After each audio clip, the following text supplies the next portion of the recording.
curse in the cradle, loving mother, unstable, daddy gone under the table, but you found a song in your heart.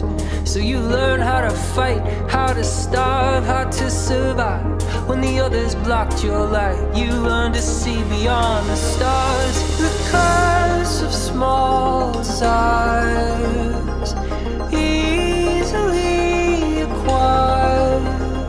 It's time to set your gasoline heart on fire.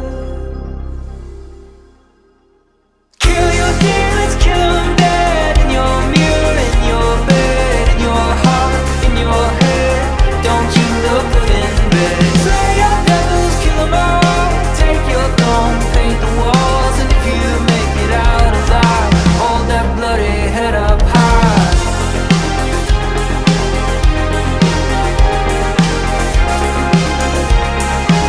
Don't you look good in bed?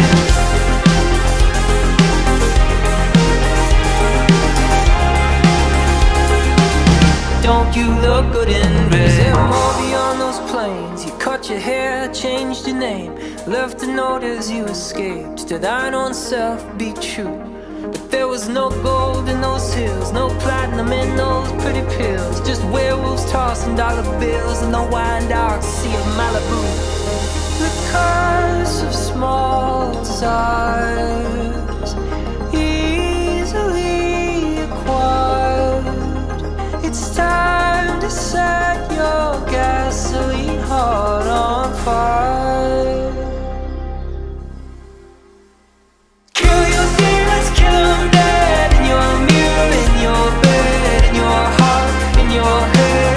Don't you look good in bed? Slay your devils, kill them all. Take your throne, paint the walls. And if you make it out alive, hold that bloody head up high.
Hello fellow followers, drummers and music lovers. I just wanted to take a moment to explain exactly how I did the setup with the drums for this cover, because I have tried to work a little bit on the sound that I was able to produce fully acoustically and without any kind of processing. So of course I have thrown some processing into the sound that you have just heard, but also I have worked a lot on how the drum kit is sounding, and especially the bass drum and the snare drum, and so I wanted to give you some insight about that. So I have decided to set up my bass drum with a very open sound, kind of Keith Carlock style, because I really liked this bass drum sound. So as you can see, I have an Evans G1 coated as a Reverb head, and I have almost no muffling inside the bass drum. The sound that you get with this is very open, very warm, and I have jammed a lot on my drum kit with this bass drum sound, and I have recorded a very free drum solo that I might upload in the future. I don't think it's extremely good, but I wanted just to jam and have some fun with a very different kind of bass drum sound, like no trigger, just microphone and extremely open bass drum sound. And for this cover, I have decided to keep the bass drum that way, because with that kind of drum machine sound in electro music, I feel like you have some punch, but you also have a rumbling low hand that is going on. And with that kind of setup, with just a single ply coated drum head as a Reverb head, this is what you get basically. But I did also something else, especially for this cover, and it is that I have thrown a ply of a drum head, of a bass drum head, in front of the batter head. So I decided to basically just cut the plastic film, get rid of the hoop, and stuck the plastic film of that drum head against the drum head I'm actually using on the bass drum. So this is something that you can do on the snare drum, for example, but you can also do it with the bass drum. And I've decided to use my Onyx Image for that. It just worked very well to give more punch and definition to the sound without killing the rumbling bass low frequencies that you get from the Reverb head. So I have more attack, more definition, more punch, which is really cool for that cover that you just heard. But I still keep the rumbling low frequencies because of the Reverb head. So I decided to go that way, and with the miking, I knew from the beginning that a condenser mic would be better for the Reverb head, so I have these rumbling low frequencies, but I knew also that a dynamic mic would be kind of necessary to get the punch and the attack. So I've tried to put my S Electronic V-Kick in front of the bass drum, but it just wasn't working at all. And so I just decided to put the V-Kick on the batter side, and it's actually doing a really, really great job. So no holes on the front drum head, on the Reverb head. Can be very tricky to avoid to have too much bleeding into the mic, but it turned out pretty good with this setup. So the V-Kick is actually recording a lot of the wires of the snare drum and the toms, but it's not really an issue. I've used the gate for that V-Kick mic and also on the condenser mic that you have on the Reverb. So both kick mic, they have a gate going on into the mix. The release setting is very different. It's short for the V-Kick, and so I just have the attack. And as I wanted, again, that rumbling low frequencies on the condenser mic with the Reverb drum head, there the gate that I'm using has a really long release, so I keep these low frequencies rumbling a little bit.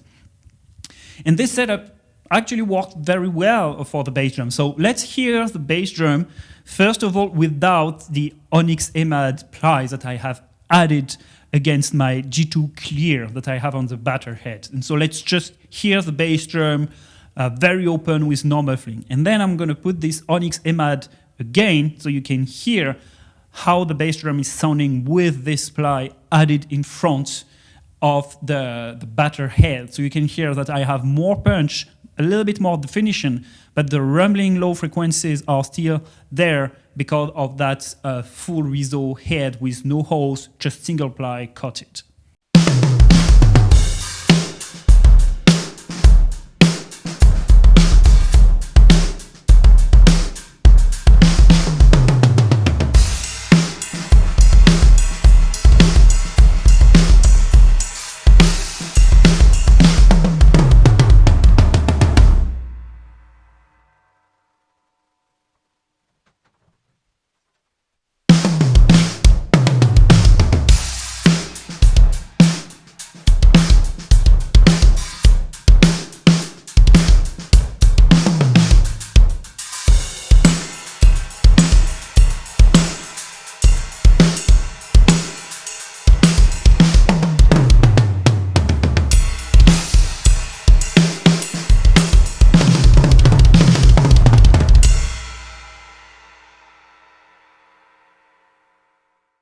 All right, so then with the cymbal setup, I've kept my normal setup because I feel I already have the kind of effect sound that I want with this setup.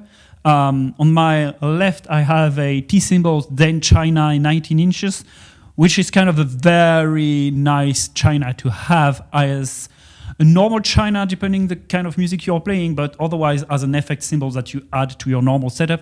But I also have my magnetic bell here, which is extremely useful anytime, but especially also for this drum cover. I have also kept my 14 inches Ashish hi-hat on my right side, because this Ashish hi-hat does provide the kind of electro beats hi-hat sound that you might want, something a little bit saturated. So I really like this one. And on my left side, what I have changed is that I'm using a custom Metal Shop 12 inches hi-hat with holes, because I wanted a hi-hat super loud when you play it with your foot and a little bit distorted. It's very loud, so I had to mute this one a little bit for the cover, and I'm not using this one a lot into my recordings because it's very, very one of a kind. But I felt that for this cover, this one would be absolutely perfect to have two very particular hi-hat sound, a little bit distorted. I just found that it was completely fitted into the music, so it's why I'm using this one. Finally, with the snare drum, I have my per reference pure 14 inches by 6.5, tuned extremely low, and I have decided to get something even more extreme with the tone. It's because for this cover, you need kind of this drum machine, very fat snare sound, but at the same time, you also need kind of a rumbling snare wires sound. So you need a rumbling bass drum with a lot of low end and still with some punch. But on the snare, you need a very fat sound with some attack, but also a rumbling kind of wires that is going on. Because my goal was kind of to emulate the electro drum machine beat that you can have in that song and still do it with a fully acoustic drum kit. And I did not want it just to emulate that kind of drum machine sound. I wanted to emulate it, but still give it something special because it's done with an acoustic drum kit. I'm still using, by the way, some electronic pads here and there to add a little bit of texture to the sound and have a lot of different sound going on. But on the main snare, what I have done is that I did cut a black chrome 14 inches drum head from the hoop. So exactly the way I did for the bass drum. And I've put the two plies of the black chrome on top of my regular drum head. When you do that kind of thing, so it can be like a 10 mil single ply that you put on top of your regular snare drum head, can be two plies of 6.5 and 7.5 and 7 mil, like I've done here. This kind of trick is going to lower the pitch of your snare drum by around 20 hertz. Something like that, sometimes a little bit more. It's going to make the sound extremely fat, lot of low end, and still some attack, because you can hear like this plastic sound that you have from the very loose ply that you have on top of your drum head. So this is super, super interesting. So we are going to hear the snare drum with and without these plies of drum head just put on top of my regular drum head.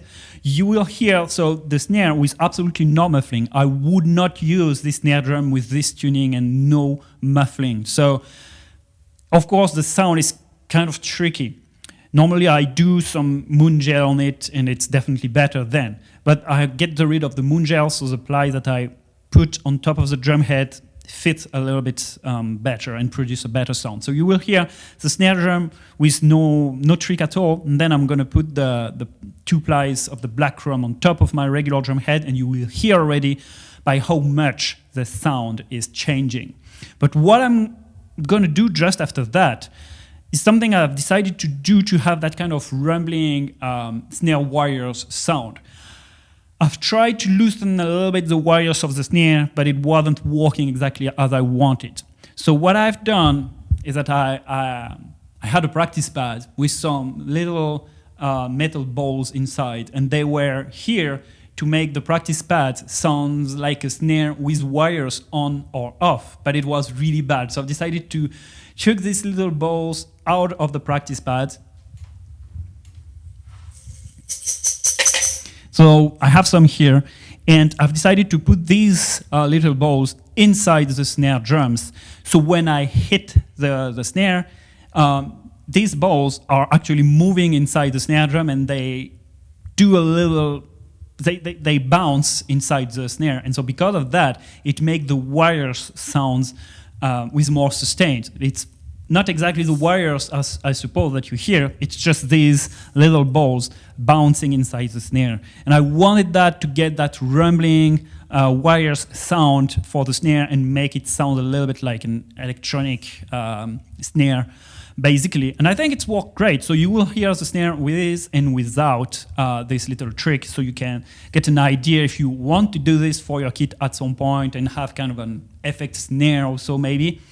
So the thing is that if you put these inside your snare, you need to make sure that your snare is as flat as possible, because otherwise they will all roll back to you. For example, if the snare is angled toward you, and so when you hit the snare, it's not gonna do a lot, because they are gonna be stuck at the bearings and in between the bearings and the drum head, and so they won't move a lot, so it's not gonna work. But if you put your snare drum completely flat, every time you hit it, they are going to bounce a lot inside and make more of an effect. So make sure that your snare is standing as flat as possible when you use this thingy inside your snare.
So anyway, I hope you like this one-of-a-kind drum cover. I mean, one-of-a-kind. A lot of drummers are doing this on YouTube, but for me it's one-of-a-kind because normally I play extreme metal, right? So it is something different. But I really love this band, The Midnight, and I really love to listen to some other kind of music than just extreme metal. I'm a huge fan of Carpenter Brut, Perturbator, The Midnight also, and other artists that are making synthwave, retro synthwave, dark synthwave, electro music. And so I've decided to do some covers of this kind of music and working on my sound, on my acoustic kit. So it was a lot of fun, and I just wanted to do this because it's a lot of fun and I wanted to share it with you. So yeah, I hope you enjoyed this video. If you like it, please leave it a like, a comment, please share it, and considering also subscribing to the channel. And well, until my next video, best wishes to you guys and take care. Cheers.